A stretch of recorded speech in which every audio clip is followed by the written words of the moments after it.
Hello guys, it's me Jenny and welcome to my YouTube channel. For today's dinner guys, let's try to be more creative. So meron nga pala akong tatlong malalaking talong dito. Hinati ko lang siya sa gitna. After natin siya mahati guys, hiwaan naman natin sa loob para pag binake natin siya, mas madali siyang maluto. Lagay natin sa baking pan, lagyan natin ng olive oil. Mas maganda guys kung merong stopper yung olive oil nyo para hindi masyadong marami mailagay nyo. Pero okay lang kasi ma-absorb naman siya ng ating talong. Season it with salt and pepper. After that, ready to bake na siya guys. Let's bake it into 180 degrees for 40 minutes. Ayan guys, it's ready na nga siya. While waiting, ayan, lutuin naman natin yung ating beef. First, igisa na natin yung ating bawang, sunod natin ang sibuyas, and then haluin lang natin siya hanggang mag-brown, and then sunod na natin guys yung ating beef. Yung beef natin guys, mas masarap kung igigisa mo siya hanggang sa ma-dry siya. So, season natin siya ng salt and pepper.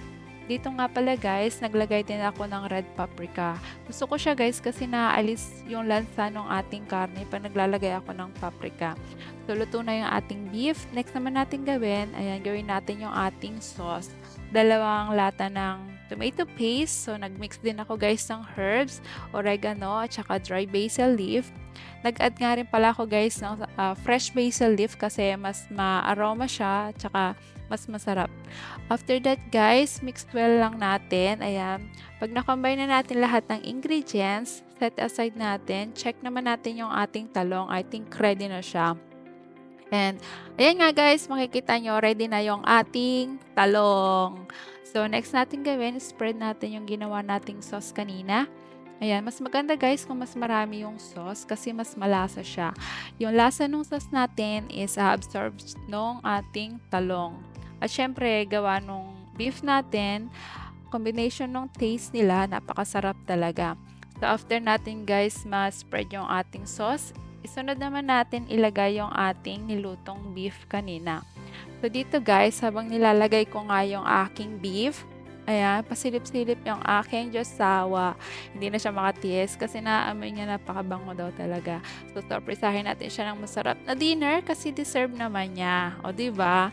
Ayan. Kasi napaka hardworking hubby. Charis, o, diba?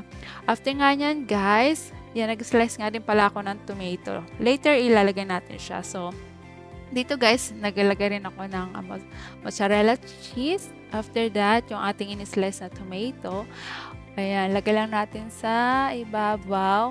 Naglagay nga rin pala ako ng chili flakes guys kasi gustong-gusto namin kung medyo may anghang yung aming kinakain. O diba, nakakagana. After that, ayan, bake na natin siya guys into 180 pa rin. Ayan, hanggang sa ma-melt yung cheese at maluto yung ating tomatoes. Ayan, siguro mga 10 minutes ready na siya. Ito na nga guys, ready na yung aming dinner. And I hope you like it guys. And enjoy! Thank you for watching! Bye!